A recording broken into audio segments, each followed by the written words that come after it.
Hello दोस्तों, कैसे हैं आप सब लोग। तो दोस्तों, आज की वीडियो में हम लोग करने वाले हैं एमकॉम सेकंड सेम का business policy and strategic management. दोस्तों, ये सब्जेक्ट थोड़ा सा कह सकते हैं, आपको लग रहा है कि टफ है। जैसे रिसर्च मेथोलॉजी आपको लग रहा था टफ है, बट अगर मैं आपको एक बात बताऊं, मैंने इसके नोट्स बनाए हैं ना, तो सबसे ईजीएस्ट सब्जेक्ट ही ये है। कोई सब्जेक्ट इससे ईजी अभी तक आपको आया ही नहीं, इतना ईजी सब्जेक्ट है ना। एक बार आप अगर मेरी जो मैं इस वीडियो में बता रही हूँ पूरा अच्छे से सुन लोगे, उसके बाद आपको मैं कहती हूँ शायद आपको पढ़ने की ज़रूरत भी ना पड़े कि आपको पेपर में लिख के क्या आना है। इतना इजी सब्जेक्ट है। हो सकता है आपको हेडिंग्स एक बार लर्न करनी पड़े, बट वो भी इतनी इजी है, रेलिवेंट है। हर पॉइंट के साथ आपको ऑटोमेटिकली दिमाग में आ जाएगा कि इसके अंदर ये हेडिंग बनती है, मैं ये लिख सकता हूँ। इतना ईजी है, मुझे तो बहुत ईजी लगा। अगर मैं होती तो इसमें अच्छे खासे नंबर लिया थी, बाकी आपके ऊपर। चलिए अब वीडियो को करते हैं स्टार्ट। गाइज, पहले स्टार्टिंग वीडियो को स्टार्ट करने से पहले एक छोटी सी बात आप सब लोग प्लीज़ जान लें कि चैनल पर मेंबरशिप ऑन कर दी गई है। कुछ वीडियो सिर्फ मेंबर्स के लिए रहेंगी, या मेंबर्स को ही नहीं है तो 59 रुपीज़ की सब्सक्रिप्शन है, जो कि आपके पूरे एक सेमेस्टर की फीस के, मतलब आप लोग बोल सकते हो कि फीस है 59 रुपीज़ सिर्फ एक सेमेस्टर की। मतलब जितने भी आपके 6 सब्जेक्ट वीडियोज उसी 59 के अंदर एक ही बार में आपको मिल जाएंगे। तो इससे ज़्यादा फीस आपको अगर कोई कहीं और से मिल रही है तो आप वहाँ से कर लीजिए, मुझे कोई डाउट नहीं है, बट 59 आई थिंक मिनिमम सा अमाउंट है। आप लोग इस वीडियो को अपने दोस्तों के साथ जितना हो सके शेयर कर दीजिए, क्योंकि ये वीडियो भी आपको पता है मेंबर्स के लिए रहेगी। तो अगर किसी के पास, अगर किसी को ये डाउट है कि दीदी ने मेंबरशिप क्यों रखी, तो उनके डाउट्स आप लोग क्लियर करें। मैं अकेले अकेले बच्चे का जाके डाउट क्लियर नहीं कर सकती कि ये मेंबरशिप मैंने क्यों रखी है, क्योंकि ये मैंने पिछली वीडियोस में भी बताया, आगे भी बता रही हूँ, बट बच्चों पे कोई असर नहीं है। सबसे पहला यूनिट बहुत ईजी है। Define strategic management. Strategic management क्या होती है? मैनेजमेंट की स्ट्रेटेजी बनाना, स्ट्रेटेजी के थ्रू कोई भी प्लानिंग ऑर्गेनाइजिंग समथिंग करना। इसके कैरेक्टरिस्टिक्स क्या है, इसके इंप्लीकेशंस क्या है, इसकी लिमिटेशन, इसका रोल, जनरल रोल और स्पेसिफिक रोल दोनों बताना। 5 P ऑफ स्ट्रेटेजी बतानी है। दोस्तों, ये क्वेश्चन देख लो, 2023, 2022, 2021, तीनों सालों में इन इसी क्वेश्चन में से कुछ ना कुछ आया है। कभी उन्होंने इंप्लीकेशंस पूछ लिए, कभी कैरेक्टरिस्टिक्स पूछ लिए, कभी लिमिटेशन पूछ ली, कभी रोल पूछ लिया, कभी ये 5 P ऑफ पूछ लिए स्ट्रेटेजी के। हर साल कुछ ना कुछ पेपर में आया है। तो अब ये क्वेश्चन क्यों जरूरी है आपको समझ आ गया। अगर पिछले 3 सालों से आया तो अभी भी आएगा।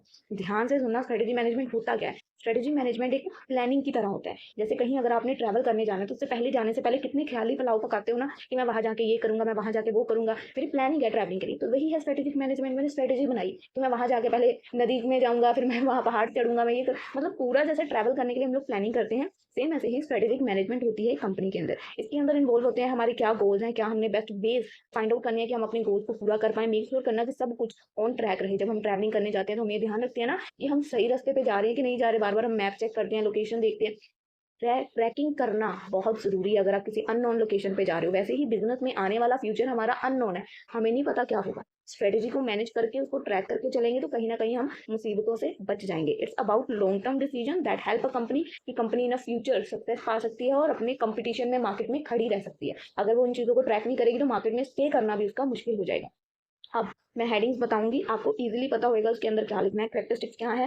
पहले तो गोल, पहले गोल्स को कंप्लीट करना। लॉन्ग टर्म पे ये फोकस करती है, एनालिसिस के ऊपर बेस्ड होती है कि सारे डाटा को एनालाइज करना, इंटरनल और एक्सटर्नल सारी वीकनेसेस को देखना। फोर्थ, डिसीजन मेकिंग में मदद करती है। रिसोर्स को एलोकेट करना, proper utilization of resources use करती है। ये कंटिन्यूअस प्रोसेस है स्ट्रेटेजिक मैनेजमेट। ये नहीं है आज कर ली तो कल बंद कर दी, कंटिन्यू है, चलती रहेगी। अडेप्टेबल है, अगर कोई नया चेंज आ रहा है तो ये प्लान उसको अडेप्ट करने के लिए रेडी होता है। नई नई चीजें अडेप्ट करना के लिए जरूरी है। इंटीग्रेटेड, इंश्योर करना कि जो भी कंपनी के सारे पार्ट्स हैं वो एक साथ काम करें, सेम गोल की तरफ आगे बढ़े। ये नहीं है एक उत्तर दिशा में जा रहा है तो दूसरा दक्षिण की तरफ जा रहा है। सबका मोटिव एक ही होना चाहिए कि कंपनी को सक्सेस दिलानी है।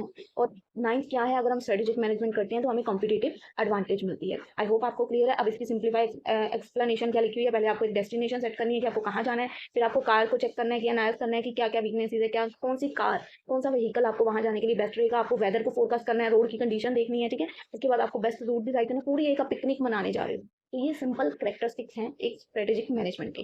आई होप आपको इससे इजी लैंग्वेज में मैं नहीं समझा सकती, इतनी गप्पे आप इसमें लिख के आ सकते हो, कोई लिमिट नहीं है। अब इम्प्लीकेशंस क्या है, अगर आपको अभी तो आपने किया कि करेक्टरिस्टिक्स क्या है, अभी सिर्फ हम स्ट्रेटेजिक मैनेजमेंट यानी कि प्लानिंग कर रहे थे कि हम पिकनिक पे जाएंगे, हम पिकनिक पे जाके ये करेंगे, हम पिकनिक पे जाके वो करेंगे। अब हम पिकनिक पे निकल गए, इम्प्लीमेंट हो रही है वो चीज जो हम कल तक प्लान कर रहे थे कि मैं ये टूर पे जाके ये करूंगा, मैं टूर पे जाके वो करूंगा। अब को इम्प्लीमेंट करने का टाइम आ गया। Implication of strategic management. पहला पॉइंट, क्लियर डायरेक्शन, हमें सीधा रास्ता पता है, हमें कहाँ जाना है, क्या हमारी डेस्टिनेशन है। सेकेंड, अब हमें डेस्टिनेशन पता है, कोई भी प्रॉब्लम आएगी हम बेटर डिसीजन मेकिंग इजीली कर सकते हैं।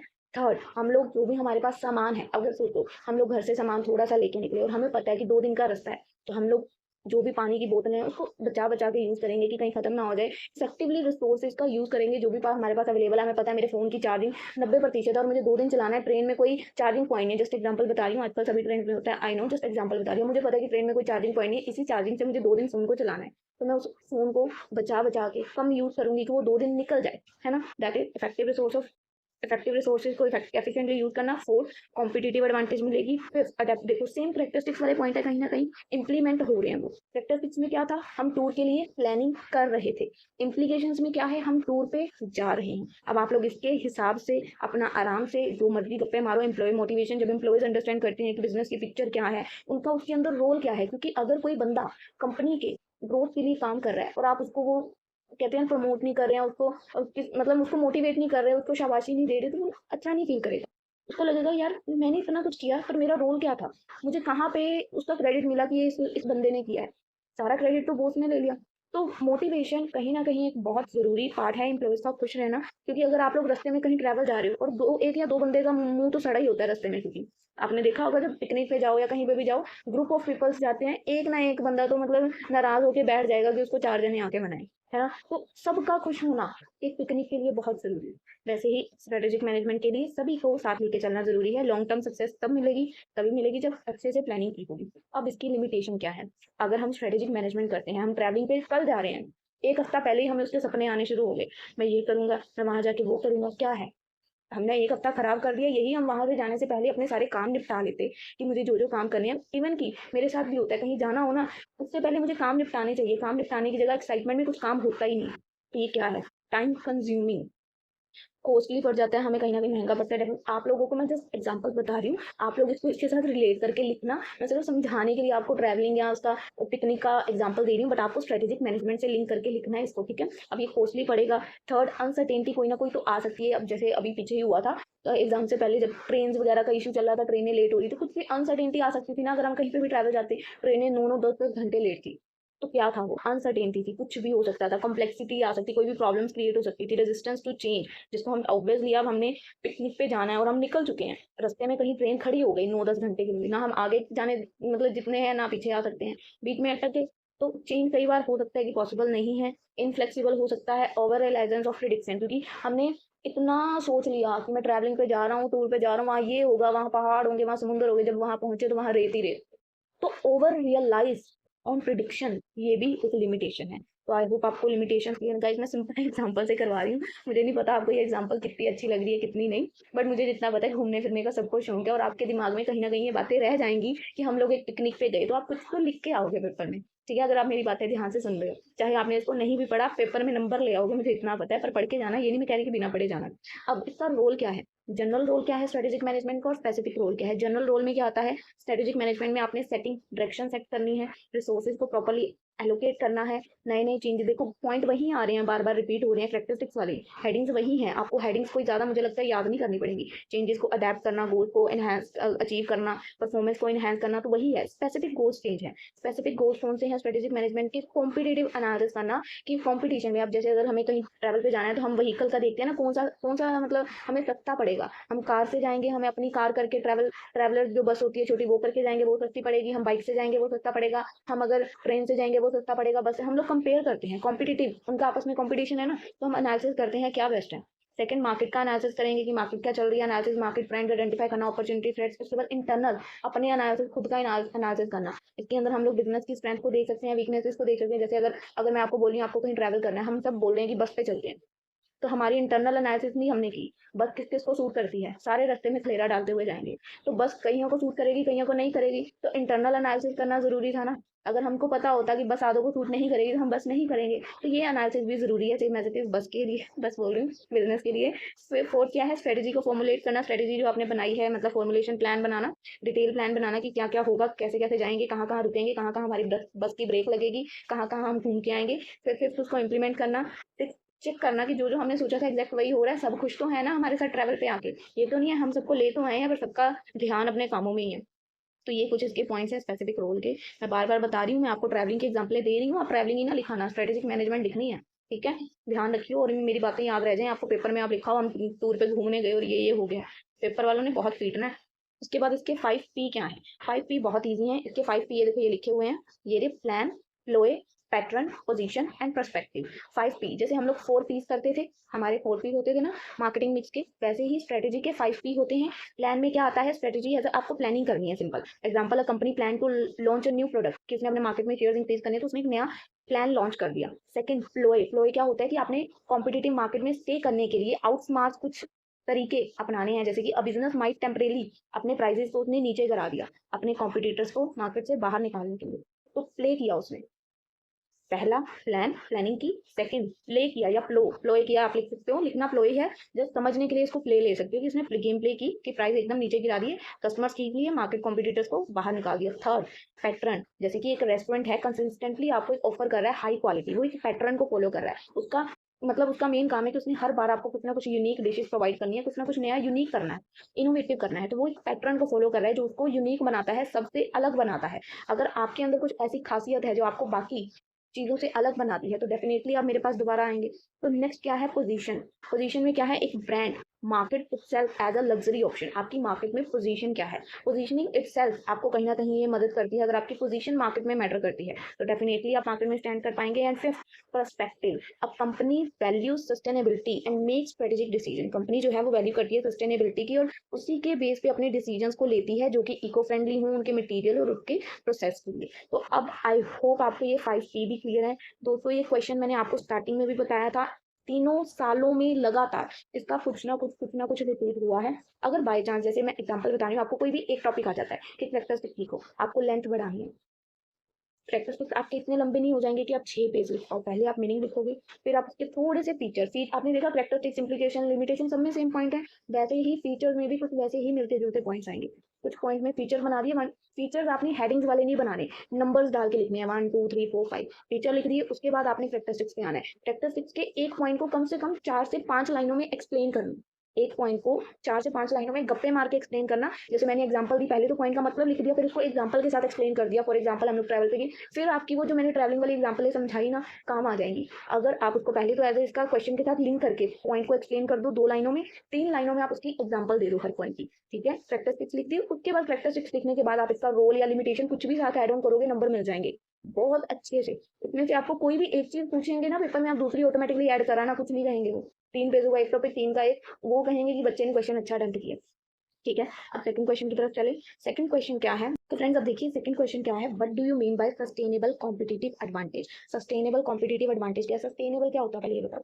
अगर आप एक ऐसे इंसान हो जो मार्केट में सबसे यूनिक, सबसे मतलब डिफरेंट, आप ऐसा काम करते हो जो आज तक किसी ने किया ही नहीं, ये कॉम्पिटिटिव एडवांटेज है आपके लिए। आपको फर्स्ट कम का बेनिफिट मिलेगा कि सबसे पहले वो काम आपने ही शुरू किया, तो आपको उसकी फर्स्ट कमिंग का बेनिफिट मिलेगा। एंड व्हाट स्ट्रेटेजीज अप्रोच, कौन सी ऐसी स्ट्रेटेजिक अप्रोच है जो एक ऑर्गेनाइजेशन को अडॉप्ट करनी चाहिए कॉम्पिटिटिव एडवांटेज को अचीव करने के लिए। पहले कॉम्पिटिटिव, सस्टेनेबल कॉम्पिटिटिव एडवांटेज क्या है?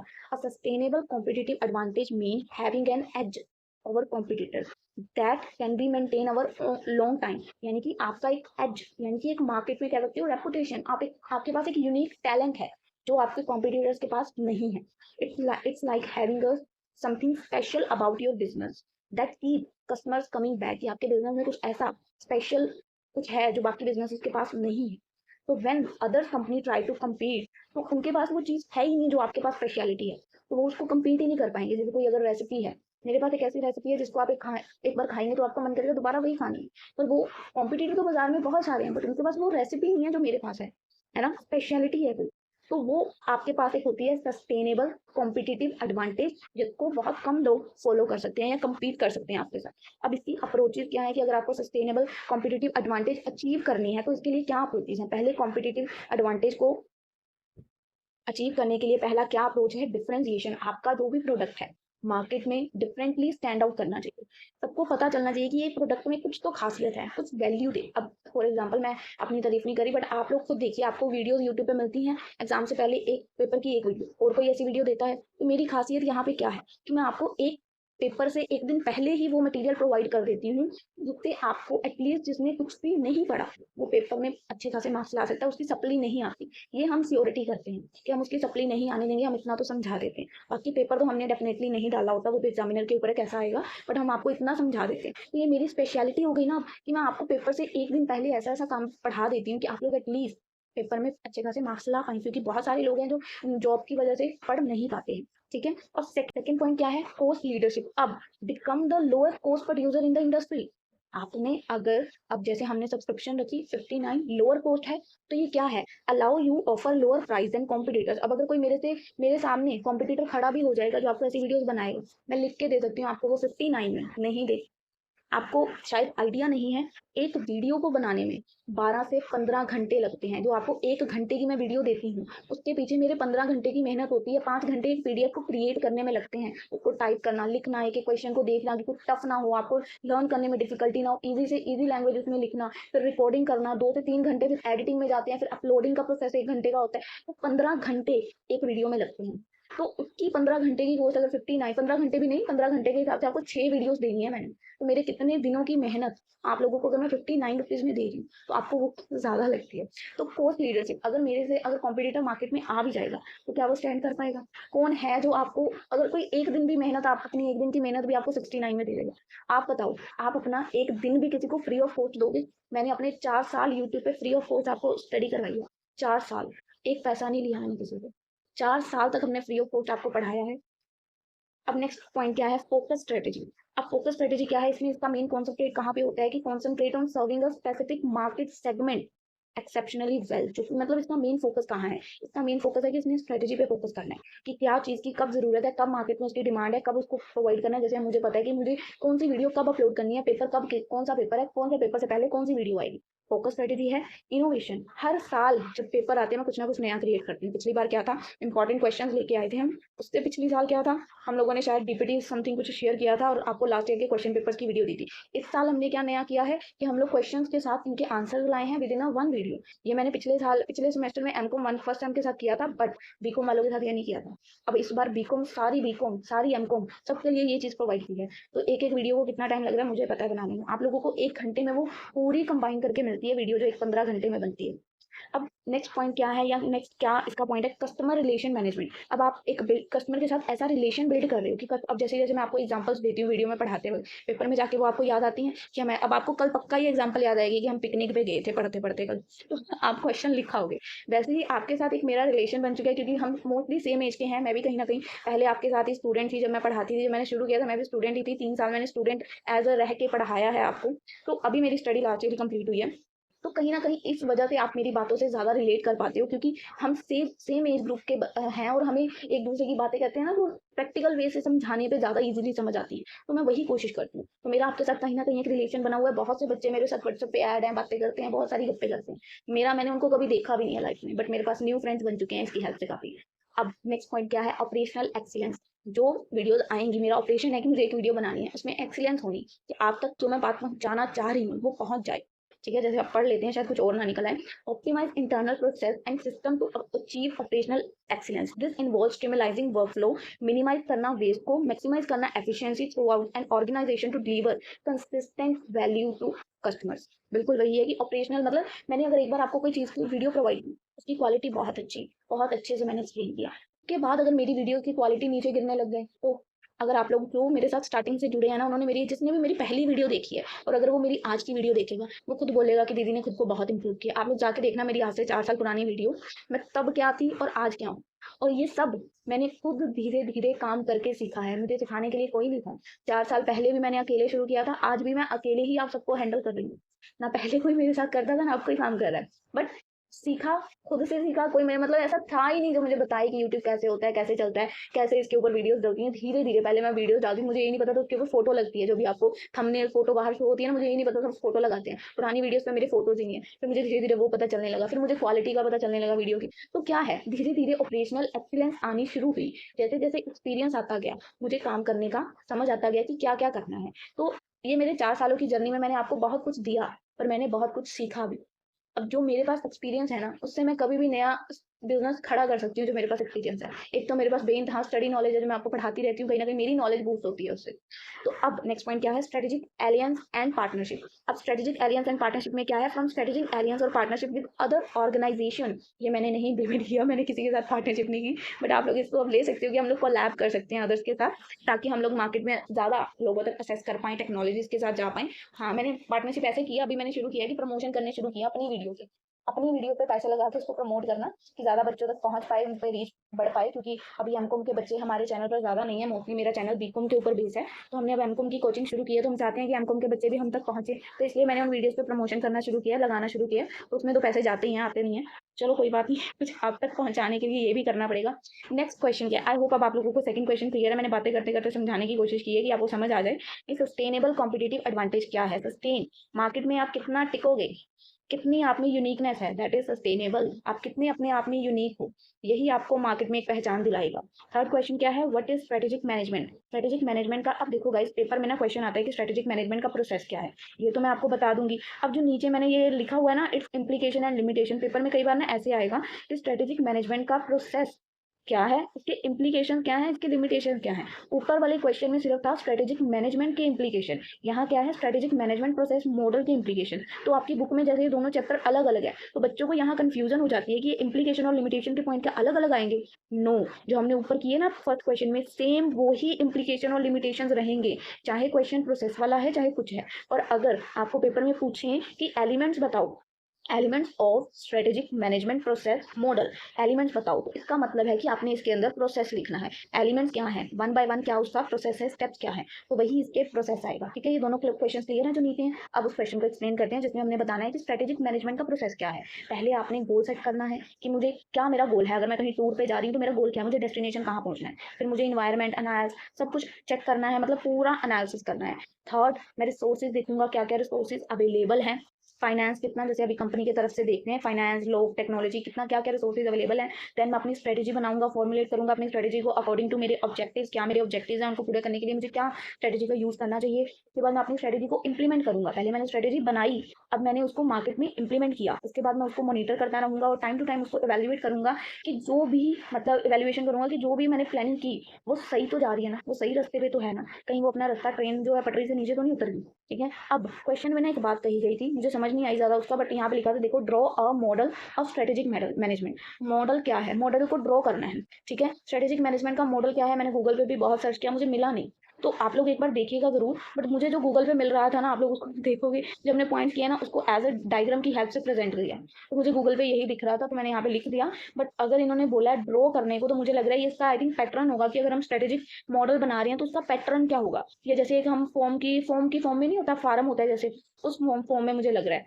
बाकी एक बार देख लेना आप लोग भी रिसर्च करके, मुझे इसका कुछ मिला नहीं तो मैंने यहाँ पे ये बता दिया, अगर ना मिला तो ये भी लिखा ना, गलत नहीं करेंगे वो। ठीक है, अब बात करते हैं यूनिट 2 की। यूनिट 2 में क्वेश्चन क्या है? What is turn around strategy. Turn around strategy क्या है भाई? अब टर्न अराउंड को मैं अपनी भाषा में बताऊं, बहुत ईजी है। टर्न अराउंड क्या है? हम कहीं ट्रैवल करने, फिर से ट्रैवल करने चलते हैं। अब हम ट्रैवल करने जा रहे हैं और रास्ते में जाके, जैसे मैंने आपको बताया, ट्रेनें 9 9 घंटे लेट हैं।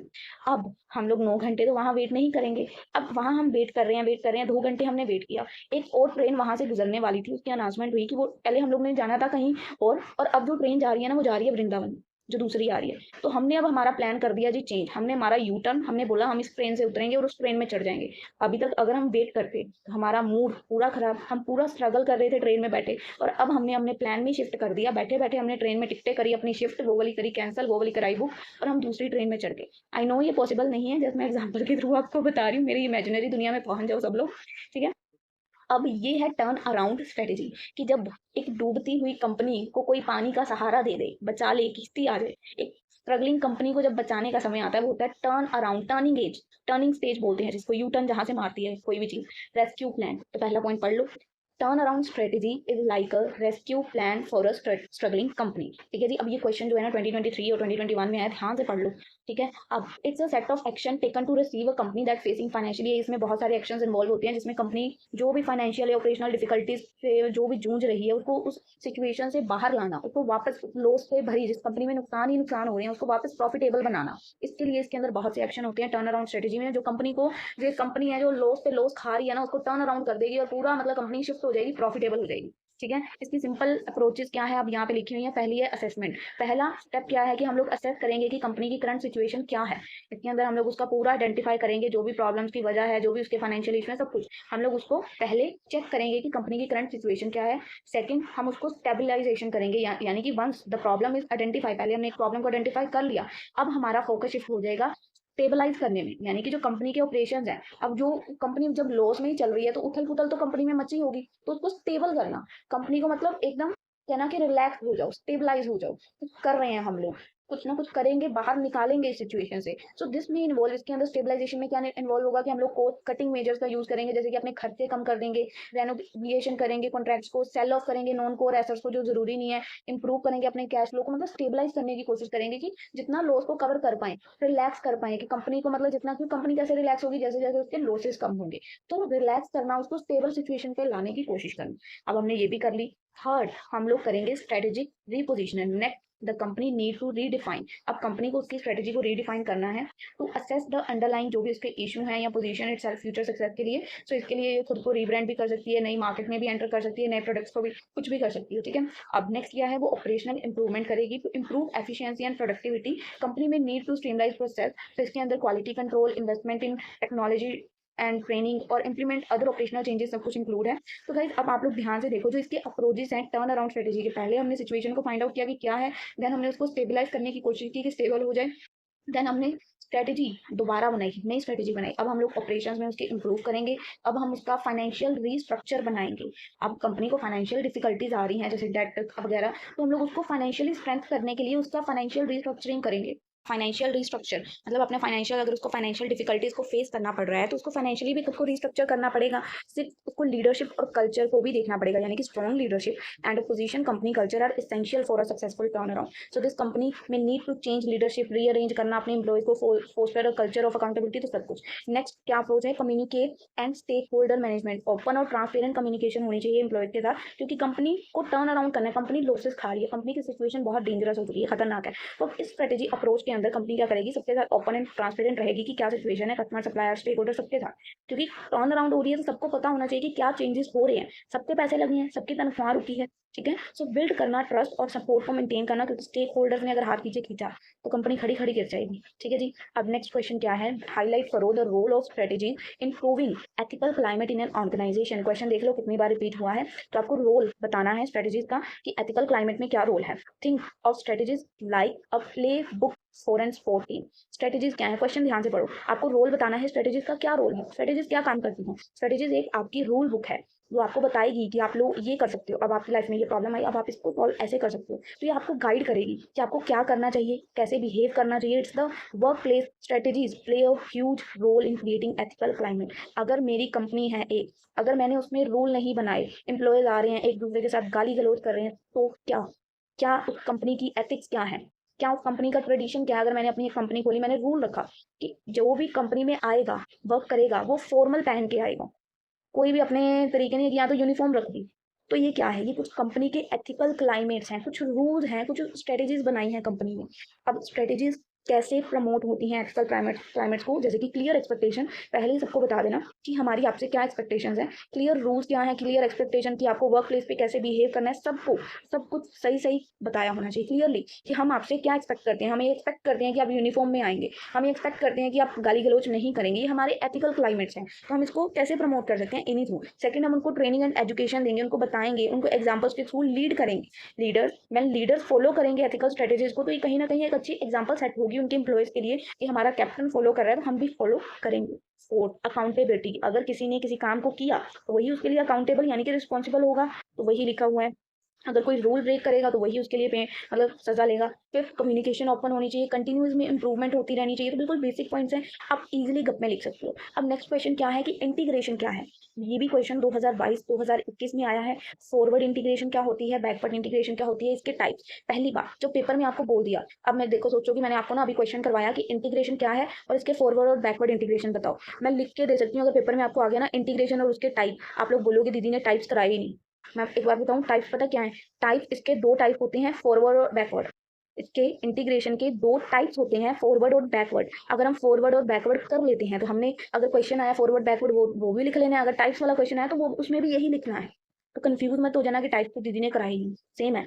तो अब देखो, integration is business refer to the combination of different parts of a company operation और the merging of multiple businesses into a single entity. Integrate करना, अगर एक कंपनी के छोटे छोटे डिफरेंट डिफरेंट बिजनेसेस है, ठीक है, तो उन बिजनेसेस को मर्ज करना एक सिंगल एंटिटी के अंदर, बोलते हैं उसको इंटीग्रेट किया। It involve bring together various aspect of, जैसे प्रोडक्शन, डिस्ट्रीब्यूशन, सभी एस्पेक्ट्स को कंबाइन किया, स्ट्रीमलाइन, सभी को एक साथ लाने की कोशिश। तो इसके दो मेन टाइप्स हैं, इंटीग्रेशन के दो टाइप्स हैं, forward integration, backward integration. Forward integration क्या होता है? फॉरवर्ड इंटीग्रेशन, इमेजिन करो अब कंपनी एक डिलीशियस केक बनाती है, बट उसको वो यूजुअली सेल करती है स्टोर्स के पास। अब वो स्टोर्स के पास उसको सेल नहीं करना चाहती, अब वो चाहती है कि मैं सीधा उसको कस्टमर के पास पहुंचाऊं। तो कंपनी ने डिसाइड किया कि वो अपना खुद की एक केक की दुकान खोलेगी। अब उस कंपनी, पहले वो कंपनी क्या करती थी, केक्स को बनाती थी और बेकरीज पे उसको डिस्ट्रीब्यूट करती थी ताकि वो कस्टमर तक पहुंच जाए। अब कंपनी ने एक स्टेप आगे लेने का सोचा, वो सोच रही है कि मैं सीधा कस्टमर तक पहुंचूं, तो इस वजह से कंपनी ने एक अपनी ही बेकरी खोल ली, अपना ही एक शॉप खोल ली, जहां से वो डायरेक्टली कस्टमर तक पहुंच पाए। अब ये एक फॉरवर्ड इंटीग्रेशन है, कंपनी ने एक कदम और नई चीज की तरफ बढ़ाया, आगे के प्रोसेस की तरफ बढ़ाया, ठीक है। It's like a step forward किया उसने। अब इसके कुछ बेनिफिट्स हैं, कि बेनिफिट्स क्या है कि अब आपका कंट्रोल बढ़ चुका है, अब आपके हाथ में, आपको कितने सेल करने हैं, कैसे डायरेक्टली कस्टमर से बिहेव करना है, आपके मार्जिन बढ़ जाएंगे, बेटर कस्टमर, आपको पता चलेगा कि उस प्रोडक्ट के ऊपर कस्टमर का क्या रिव्यू है, ठीक है। अब बैकवर्ड इंटीग्रेशन क्या होता है? फॉरवर्ड तो हमने देख लिया कि हमारा प्रोडक्ट है, हम पहले स्टोर पे दे रहे हैं, तो उसके बाद अब हम चाहते हैं कि हम खुद कस्टमर से डील करें। बैकवर्ड में क्या है, जब एक कंपनी कोई सामान बनाती है, उस सामान के लिए कंपनी को रॉ मटेरियल की जरूरत पड़ती है। अब पहले वो कंपनी रॉ मटेरियल बाहर से लाती थी, अब कंपनी सोच रही है कि वो रॉ मटेरियल के लिए खुद की मशीनें या खुद के प्लांट्स लगा ले, कि रॉ मटेरियल भी उसको खुद का ही मिले, उसको बाहर से कुछ लेना ही ना पड़े। That is backward integration. I hope clear है। फॉरवर्ड क्या है? सेल करने की तरफ देखना, कि प्रोडक्ट बनने के बाद का प्रोसेस क्या है, उसको मैंने सेल कैसे करना है। बैकवर्ड क्या है? प्रोडक्ट बनने से पहले के सामान, जो रॉ मटेरियल वगैरह जो मशीन यूज होती हैं, वो कंपनी अब सोच रही है कि उसके लिए भी मैं अपने ही खेत हूँ, जो रॉ मटेरियल आ रहा है मेरे अपने ही काम, मतलब सामान से आए, मैं उसका एक सेटअप करूँ कि रॉ मटेरियल भी मुझे सस्ता ही मिले। अब यहाँ पे यही लिखा हुआ है, instead of buying the ingredients they need from supplier, उन्होंने डिसाइड किया कि वो एक फार्म ही बाय कर लेंगे, अपना ही एक फार्म बना लेंगे और उसमें अपनी ही वीट, शुगर ग्रो करनी शुरू कर देंगे। इसको बोलते हैं बैकवर्ड इंटीग्रेशन। इसके बेनिफिट्स क्या है? सप्लाई चेन स्टेबिलिटी बनेगी, कोइन सप्लायर और रॉ मटेरियल सोर्स रिड्यूस करेगा कहीं ना कहीं रिस्क को, सप्लाई चेन क्योंकि डिस्ट्रप्शन हो जाती हैं, कॉस्ट आपकी बचेगी, क्वालिटी आप कहीं ना कहीं कंट्रोल कर पाओगे, क्योंकि अगर कहीं और से लेते हो तो डेफिनेटली कहीं ना कहीं क्वालिटी में कॉम्प्रोमाइज तो होगा ना। तो अब ये था बैकवर्ड। अब मुझे नहीं लगता आप लोग इसके अंदर गप्पे नहीं मार के आ सकते, जो मैंने समझाने की कोशिश की। अब बात करते हैं कि हमारा यूनिट टी क्या है। इसके भी क्वेश्चन बहुत ईजी हैं। What is resource allocation? Resource allocation क्या है, और how strategic budgeting help in allocating of resources, और कैसे स्ट्रेटेजिक बजटिंग हमारी इन रिसोर्सेज को एलोकेट करने में मदद करती है। हमने इसकी कुछ प्रॉब्लम्स के बारे में बताना है कि क्या क्या प्रॉब्लम्स आती हैं और इसकी क्या क्या वेरियस अप्रोचेज हैं। अब ये भी क्वेश्चन 2023 2022 में आ रखा है। पहले तो रिसोर्स एलोकेशन क्या होती है, किसी को पता है? सबको पता है। एक कंपनी है, कंपनी के अंदर बहुत सारा सामान है, बहुत सारा रॉ मटेरियल है, बहुत सारे रजिस्टर, कापियां, पेन, सब कुछ है, मतलब स्टार्टिंग में सब सामान आ गया कंपनी में। अब सारे रिसोर्सेज हैं। अब कंपनी के अंदर डिपार्टमेंट बना दिए, प्रोडक्शन का ये डिपार्टमेंट, सेल्स का ये डिपार्टमेंट, परचेज का ये डिपार्टमेंट। अब जो वो सारे रिसोर्सेज हैं उनको उनके डिपार्टमेंट्स के पास भेजना, that is resource allocation. Resource की जहां जरूरत है, जैसे कि लिखा क्या हुआ है, resource allocation is the process of distribute करना रिसोर्सेज को, जैसे कि such as money, time, personal and among various projects को, डिपार्टमेंट्स में एक्टिविटीज सबको एलोकेट कर देना, जिसकी जो रिस्पॉन्सिबिलिटी है उसको वो दे देना, ठीक है। तो इसके अंदर बहुत से मेकिंग डिसीजंस लेने होते हैं, जहाँ पे हमें invest resources to achieve organizational goals के लिए, हमें अचीव करने के लिए बहुत जगह इन्वेस्ट करना पड़ता है। तो कैसे स्ट्रेटेजिक बजटिंग हमारी रिसोर्स एलोकेशन में मदद करती है? फर्स्ट, हमारी नीड्स को, स्ट्रेटेजिक बजटिंग क्या है? हम बजटिंग की प्लानिंग करते हैं, तो हमारी अब ये जो स्ट्रेटेजिक बजटिंग है, ये हमारी रिसोर्स बांटने में, सबको क्या क्या रिसोर्सेज देने हैं उसमें कैसे मदद करेगी? पहले हमारी नीड्स को प्रायोरिटाइज करेगी, सेकंड हमें बताएगी कि हम फिर किसको रिसोर्सेज एलोकेट करें, हमारी परफॉर्मेंस को मॉनिटर करेगी, हमारे लॉन्ग टर्म के गोल्स को अलाइन करेगी। अब इसके अंदर जब हम रिसोर्सेज को किसी, मतलब अपनी डिपार्टमेंट्स में बांटते हैं, तो हमें क्या क्या प्रॉब्लम्स आती हैं? कई बार हो जाता है कि लिमिटेड रिसोर्सेज होते हैं, तो ये कहीं ना कहीं चैलेंजिंग हो जाता है कि उन्हीं रिसोर्सेज, जो भी अवेलेबल रिसोर्सेज हैं, उन्हीं के अंदर कस्टमर्स की डिमांड या नीड्स को फुलफिल करना। Competing priorities, different department, different projects, कहीं ना कहीं प्रायोरिटीज में कंफ्लिक्ट आ जाता है। वो बोला मैंने भी पहले यही काम करना है, वो बोला मैंने भी यही करना है, वो बोला ये रिसोर्स पहले मुझे चाहिए, वो बोला मुझे चाहिए पहले। कंपीटिंग प्रायोरिटीज हो जाती हैं। थर्ड, अनसर्टेन और रिस्क इन्वॉल्व होता है। इंफॉर्मेशन असिमेट्री हो सकती है, क्योंकि कहीं ना कहीं दोनों के पास एक्यूरेट इन्फॉर्मेशन नहीं है, ठीक है। लैक ऑफ कंप्लीट और एक्यूरेट इन्फॉर्मेशन अबाउट रिसोर्स, कैसे उसको यूज करना है, क्योंकि डिफरेंट डिफरेंट डिपार्टमेंट्स है और चेंज मुश्किल है, क्योंकि दोनों डिपार्टमेंट्स डिफरेंट डिफरेंट है, तो डिफरेंट डिफरेंट उनकी सोर्स और चेंजेस पॉसिबल नहीं है। अब इसके वेरियस अप्रोचेस क्या है? पहली अप्रोच क्या है? पहली अप्रोच क्या है रिसोर्स एलोकेशन की, जीरो बेस बजटिंग, यानी कि हमने फ्रेश एवेल्युएशन की, नई कंपनी शुरू की, जीरो लेवल, अभी कोई डिपार्टमेंट है ही नहीं, किसी के पास पुराना कोई स्टॉक बचा ही नहीं हुआ, अब हमने जीरो बेस से उसको दोबारा से नया नया देना है, ठीक है। तो फ्रेश एवेल्युएशन करनी है उनकी प्रायोरिटीज के बेस पे, बजट के बेस पे। अब सेकंड है activity based budgeting, second approach कि हमने उनकी एक्टिविटीज के बेस पे, उनके प्रोजेक्ट के बेस पे उनको जो है वो रिसोर्स एलोकेट करने हैं। थर्ड उनके परफॉर्मेंस के बेस पे कि क्या क्या डिफरेंट डिफरेंट एक्टिविटीज वो करेंगे, क्या क्या उससे आउटकम्स आएंगे, उसी को फोकस करते हुए हम लोग उनके बजटिंग डिसाइड करेंगे। फोर्थ पोस्ट बेनिफिट एनालिसिस को देखिए, कहाँ से हमें बेनिफिट ज़्यादा होगा, कहाँ कम होगा, उसके बेसिस पे हम लोग रिसोर्स जो है एनालिसिस करेंगे। उसके बाद स्ट्रेटेजिक बजटिंग को देखते हुए aligning resources allocation decision with organization strategic objective and long term plans को इंश्योर करते हुए ही हम उसी उसी एरिया में या उसी एरिया में सपोर्ट करेंगे या वही रिसोर्स एलोकेट करेंगे जहाँ से हमें लॉन्ग टर्म में अच्छा खासा गेन होगा। तो इसके कुछ अप्रोचेस थे। नेक्स्ट क्वेश्चन क्या है, स्ट्रेटेजिक को इवेल्युएट करने में क्या बैरियर्स आते हैं और कैसे हम इन बैरियर्स को ओवरकम कर सकते हैं, और स्ट्रेटेजिक कंट्रोल की क्या टेक्निक्स हैं। अब ये क्वेश्चंस आप लोग देख लीजिए, 2023, 2021, 2022, 2019 कितनी बार आया है। तो strategic evaluation and control is like checking to make sure कि जो कंपनीज के प्लान हैं वो वर्क तो कर रहे हैं ना, कंपनी ने जो भी सोचा है, जो भी प्लान बनाए हैं वो पूरी तरह वैसे ही चल रहे हैं या कुछ डिफरेंस आ रहा है। अब इसमें बैरियर्स क्या है, उनको उनके ऑब्जेक्टिव ही क्लियर नहीं है, lack of clear objective, resources कम अवेलेबल हैं, चेंज पॉसिबल नहीं है क्योंकि एम्प्लॉयज और स्टेक होल्डर्स में resist evaluation, so due to fear of accountability, वो सोचेगा ये इसकी जिम्मेदारी लेगा, वो सोचेगा ये लेगा, तो चेंज करते ही नहीं है।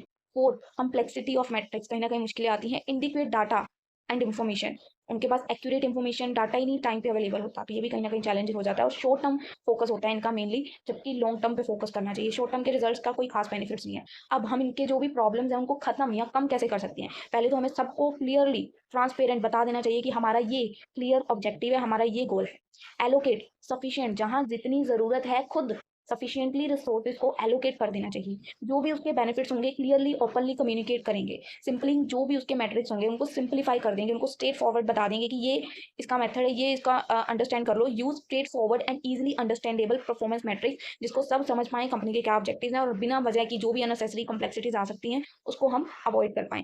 हमारा डाटा कलेक्शन इंप्रूव होगा, एक कल्चर लर्निंग प्रमोट होगी, अलाइन होंगे हमारे इंसेंटिव्स, फोकस करेंगे हम लॉन्ग टर्म गोल्स के ऊपर। तो गाइस ये था इसका क्वेश्चन। इसके टेक्निक्स भी पेपर में आ जाते हैं कि टेक्निक्स क्या है। पहले तो बजटरी कंट्रोल, इस पे बेइंतहा गप्पा मार सकते हो। अब आप लोग बजटरी कंट्रोल क्या है, बजट को कंट्रोल करना। आपने एक लिमिट स्पेंड कर दी, सेट कर दी कि मैं इतना ही स्पेंड करूंगा, इतना मैंने ग्रोसरी, इतना बिल, इतना सेम ऐसे ही लिखना है बस कप में। उसके बाद उसकी परफॉर्मेंस को मेजर कर रहे हो कि जो आपने सोचा, जैसा आपने बजट बनाया आप उसको फॉलो कर रहे हो कि नहीं कर रहे हो। वेरिएंस को एनालाइज कर रहे हो, जैसा आपने प्लान किया और जो आपने एक्चुअल में किया उसको एनालाइज करना, कंपेयर करना दोनों को कि जो मैंने प्लानिंग की और जो मैं असल में कर रहा हूँ उनमें क्या डिफरेंस आ रहा है। उसके बाद आपने बेंच मार्किंग करनी है। Bench marking is like comparing अपनी परफॉर्मेंस को अदर्स के साथ कंपेयर करना। पहले क्या कर रहे थे, अपनी परफॉर्मेंस को अपनी जो हमने प्लानिंग की उसके साथ कंपेयर कर रहे थे, अब अपनी परफॉर्मेंस को दूसरों की परफॉर्मेंस के साथ कंपेयर करना, that is benchmarking. Next strategic feedback, आप लोग अपने ऊपर फीडबैक देख सकते हो कि ड्यूरिंग अ गेम आपने कितना अच्छा किया, कितना मतलब सब कुछ कंपेयर करके आप लोग उसके ऊपर एक रिजल्ट निकाल सकते हो कि मैंने अच्छा किया। उसके बाद आपका एक score card, this is like having a score board with different categories in game. जो भी बैलेंस आप लोगों को पता चल जाएगा कि आप कहाँ पे एक्चुअल में स्टैंड कर रहे हो अपना एक, जैसे अभी आपके पेपर में रिजल्ट आएंगे, स्कोर कार्ड आएगा, आपको पता चल जाएगा।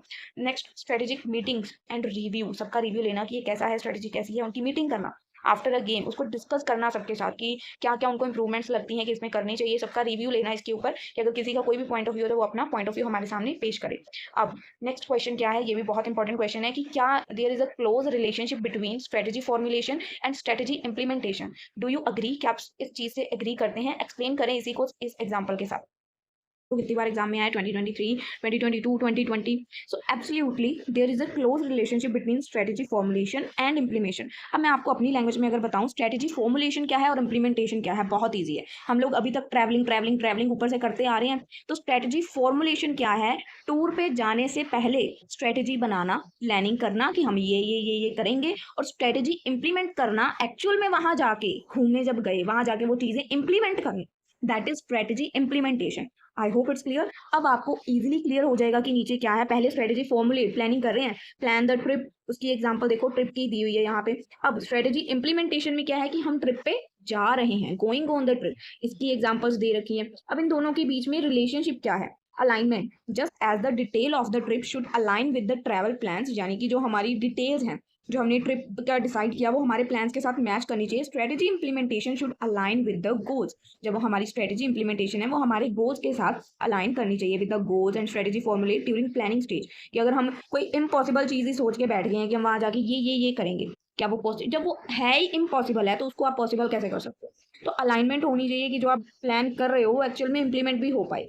Second, feedback loop. During the trip unexpected things होंगी, सो रिक्वायर आपको कहीं ना कहीं वहाँ पे चेंजेस करने पड़ेंगे, एडजस्टमेंट करनी पड़ेंगी। Similarly during strategy implementation feedback, क्योंकि इसके लिए आपके लिए ज़रूरी है आइडेंटिफाई करने के लिए। एंड अगर आपको कोई भी इशू आता है and opportunities make necessary adjustments to the plan, तो आपको वो एडजस्टमेंट्स आपके प्लान में करनी पड़ेंगी। Third, success depend on the both. Success जो है वो दोनों पे डिपेंड करती है कि आपने स्ट्रेटेजी को फॉर्मुलेट कैसे किया और उसके बाद उसको इंप्लीमेंट कैसे किया। अगर दोनों में से एक में भी गड़बड़ी कर दी तो एक दूसरे के बिना दोनों ही अधूरे हैं, तो सक्सेस दोनों के ऊपर डिपेंड करती है। फोर्थ, ये प्लानिंग मतलब स्ट्रेटेजी फॉर्मुलेशन और उसका इंप्लीमेंटेशन दोनों ही एक कंटिन्यूअस प्रोसेस है। आपको मतलब एक बार हो गया तो ये नहीं है कि बस अब हो गया, आपको करते रहना है जैसे जैसे बिजनेस में इसकी नीड है। उसके बाद इस क्वेश्चन का कंक्लूजन है। अब आता है हमारा यूनिट 4। इसके बिल्कुल बेसिक क्वेश्चन है। यूनिट 4 में हम लोग चैप्टर कर रहे हैं हमारा ई कॉमर्स वाला।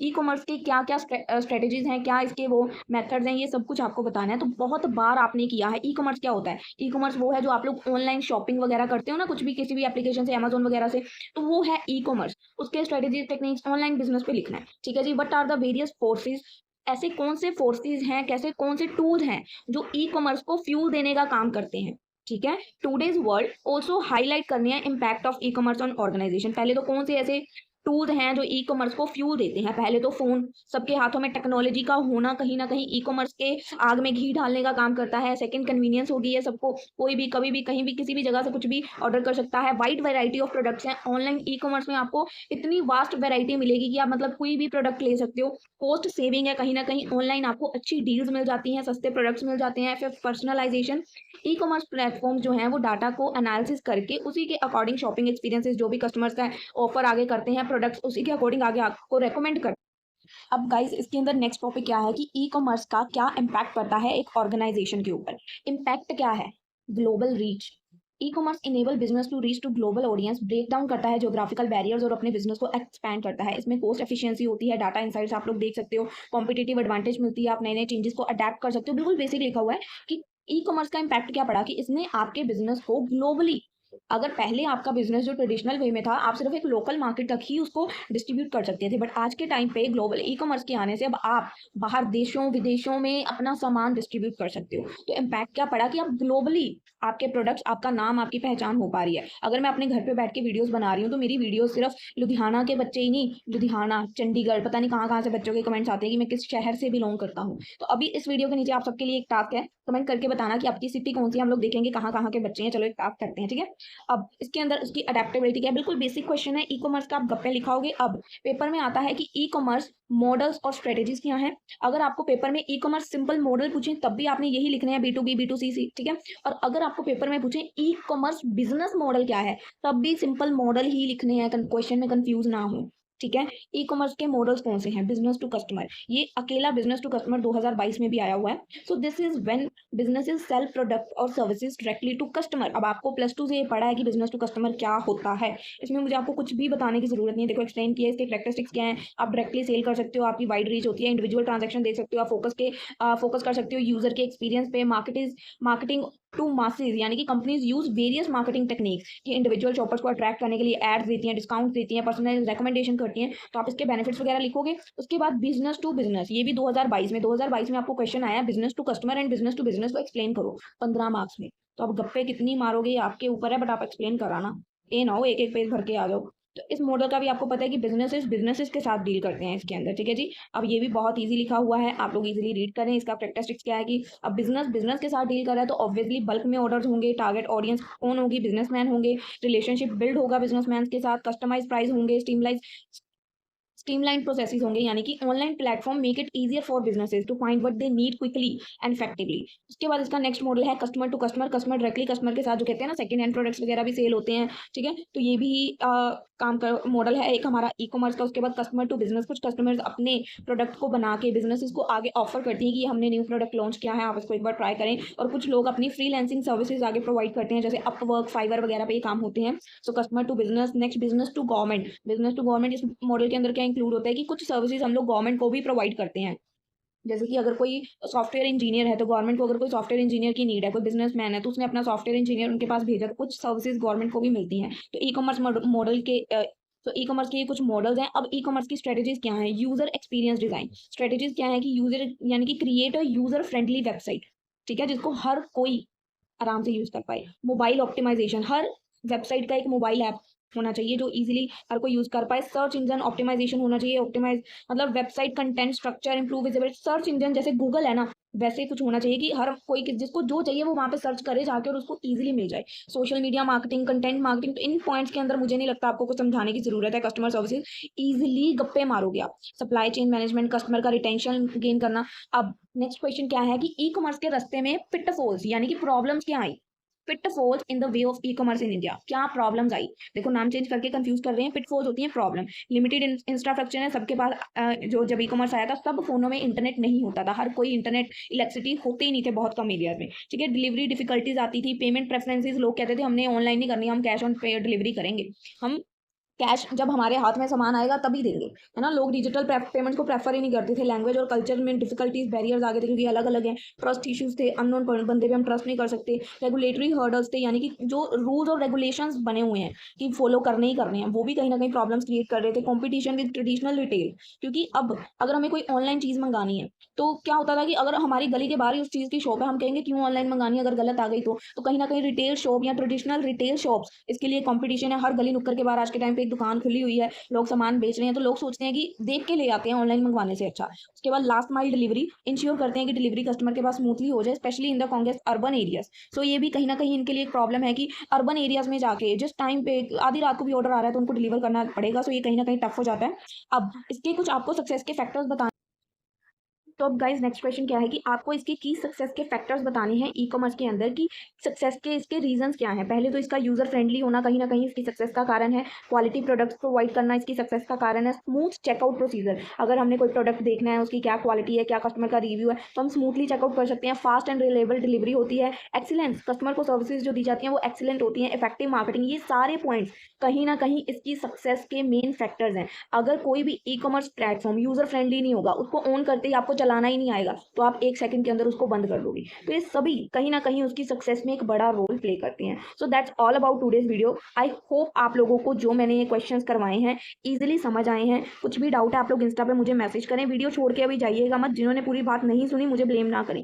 गाइज आप लोगों ने एक बात नोटिस की, हमने सारे क्वेश्चंस वो किए हैं जो लास्ट ईयर के एग्जाम में आए हैं, ठीक है। अभी तक ऐसा ही हुआ है कि पेपर लास्ट ईयर के एग्जाम से ही आ रहा है, बट हम लोग इस वीडियो में आपको ये बिल्कुल नहीं कहेंगे कि पेपर इन्हीं में से आएगा। प्लीज़ ये डिस्क्लेमर है, लेके चलें अपने दिमाग में ये बात, क्योंकि पेपर मैं सेट नहीं करती हूँ किसी के लिए भी। पेपर पीछे से सेट होके आते हैं। हम सिर्फ आपको एक गाइडेंस देते हैं कि ये क्वेश्चंस है, और उनको भी मैं आपको समझाने की कोशिश करती हूँ कि आप रट्टाफिकेशन ना करें। अगर आप एक डिग्री ले रहे हैं तो उसके से आपको कुछ नॉलेज भी मिले। सो आई होप आपको वो चीज़ें समझ आएँ और आप ये बात ध्यान में रखेंगे कि ये वीडियो सिर्फ स्टडी पर्पज़ के लिए होती हैं। कोई मैं इसमें आपको ये नहीं बताती कि पेपर यही आए।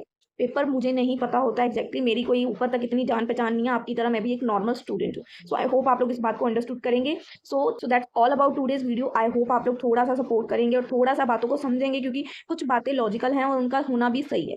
सो मिलेंगे हम लोग आप लोगों से अपनी अगली वीडियो में। तब तक के लिए स्टे ट्यून्ड, गुड बाय।